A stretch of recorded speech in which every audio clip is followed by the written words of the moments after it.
একদিক থেকে সুবিধা করতে গেলে অন্যদিকে অসুবিধা থেকেই যায়। তাই আজকে শেয়ার করব আমরা যারা ভিডিও তৈরি করি সবারই কম বেশি মনের কথা। আসসালামু আলাইকুম আমার বন্ধুরা, একটা লাইক দিয়ে সম্পূর্ণ ভিডিও দেখার অনুরোধ করছি। আপনাদের সুবিধার জন্যই কিন্তু একদম ছোট ছোট তৈরি করে থাকি এই আমার ভিডিওগুলা। আজকে আমি মুড়িঘণ্ট তৈরি করেছি, কিন্তু আমি তার রেসিপিটা আপনাদের মাঝে সম্পূর্ণ রান্না করার রেসিপিটা শেয়ার করি নাই। রান্না করি আর আপনাদের সাথে কথা বলি, কয়েকটা মনের কথা শেয়ার করবো এই আর কি। সাবস্ক্রাইবার আপুর জন্য ভিডিওটা তৈরি করা, মূলত আমার এই ভিডিওটা তৈরি করতেই হতো, কিন্তু দেখি আপুটা কমেন্টস করে ফেলেছে। গত একটা ভিডিওতে আমি দিয়েছিলাম না ফ্রোজেন রুটি, সেটা নিয়ে আজকে কথা বলবো। আপুটাকে অনেক ধন্যবাদ এই প্রশ্নটা করার জন্য, কারণ আমি এটা এমনিতেও ভিডিওটা তৈরি করতাম। আসলে যে মনের কথাগুলো বলবো সেটা হচ্ছে আপুটার প্রশ্নের উত্তর না, সেটা আলাদা। ধৈর্য ধরে ভিডিওটা দেখেন। আসলে একদম ছোট্ট একটা ভিডিও, কথা বলতে দেখতে দেখতে কথা শুনতে শুনতে শেষ হয়ে যাবে। ফুল ওয়াচ করে দেবেন প্লিজ, আর সাবস্ক্রাইবটা করে যাবেন। আবারও বলছি সাবস্ক্রাইব প্লিজ। যারা স্প্যাম কমেন্ট করবেন তাদের উদ্দেশ্যেও বলছি, মনের কথা এটার মধ্যেও আছে। মনের কথা হচ্ছে স্প্যাম কমেন্ট যারা অনেকেই করছেন, আমি কিন্তু ভিডিওতে গিয়ে আর কি কমেন্টস দেখে কিন্তু বলতে পারবো না, যেহেতু ওয়াইটি স্টুডিওতে আমাদের গিয়ে কমেন্টসের করার একটা অপশন থাকে। তো আমরা কিভাবে চ্যানেলে ঢুকে আর কি ভিডিওটা ওপেন হয়ে যায়, তাহলে কিন্তু আমাদের রিচ ডাউন হয়ে যায়। তো আপনারা যাদের আপনাদের ভালোবাসা দরকার একটু কমেন্টে পোস্টে বলে আসবেন, আমি দিয়ে আসব।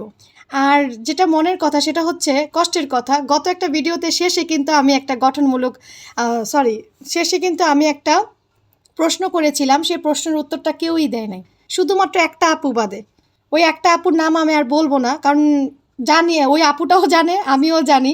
আপুটাও হয়তো বা হাসবে কার কথা বলতেছে। ওই আপুটাও বলছে, একজনই বলছে, শেষে একটা প্রশ্নই করেছিলাম। আপনারা কেউই সম্পূর্ণ ভিডিওটা দেখেন নাই। আমি কিন্তু যাদের ভিডিও আসে সম্পূর্ণ ভিডিও দেখে গঠনমূলক কমেন্টস করে আসে। আর কমেন্টস করি এমনভাবে করি, 1-2 আর কি লাইন করি না, 4-5 লাইন আমার চলে যায় কমেন্টস করতে গেলে। যাক, এটা হচ্ছে আমার মনের কথা।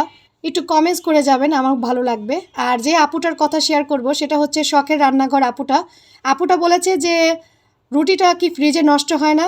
আপু, সেটা নিয়ে আজকে ভিডিওটা তৈরি করা। যারা বলে ফ্রোজেন রুটি রাখলে অনেক সুবিধা হ্যান ত্যান, আমি বলবো তাদের আসলে হয়তো বা তাদের না, অনেকে আছে না ফ্রোজেন রুটি খেতে পারে না বা ফ্রোজেন খাবার খেতে পারে না। আমার আসলে আমি খাবার নিয়ে অনেক সূচিবাই আর কি, এটা বলতে পারেন। আমি সব কিছুতে নিয়ে সূচিবাই, আমি ফ্রিজের খাবার খেতে পারি না।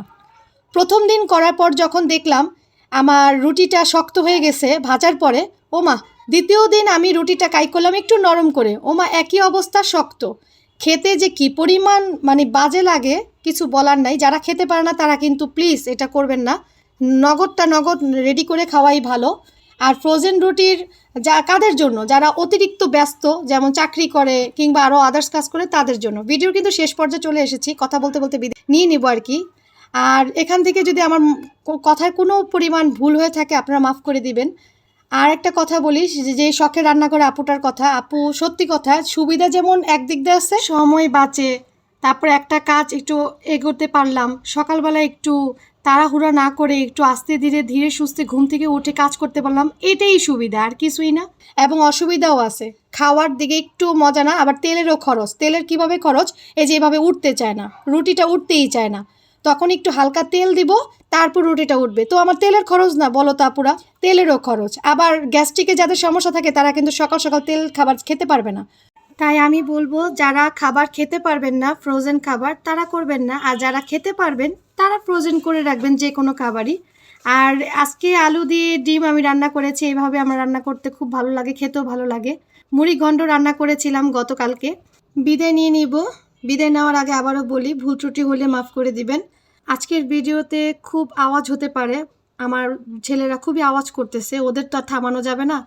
আমার কাজ আমার করতে হবে, ওদের কাজ ওরা করে, এই আর কি। আমার বাচ্চাদের জন্য দোয়া করে দিবেন। আমার পেজের কাজও করতে হয়, তার জন্য দেখতেছিলাম কি আর কি ভিডিও তৈরি করতে হবে, এই আর কি। আল্লাহ হাফেজ, ভালো থাকবেন, আপনাদের যত্ন নেবেন, আমার জন্য দোয়া করবেন।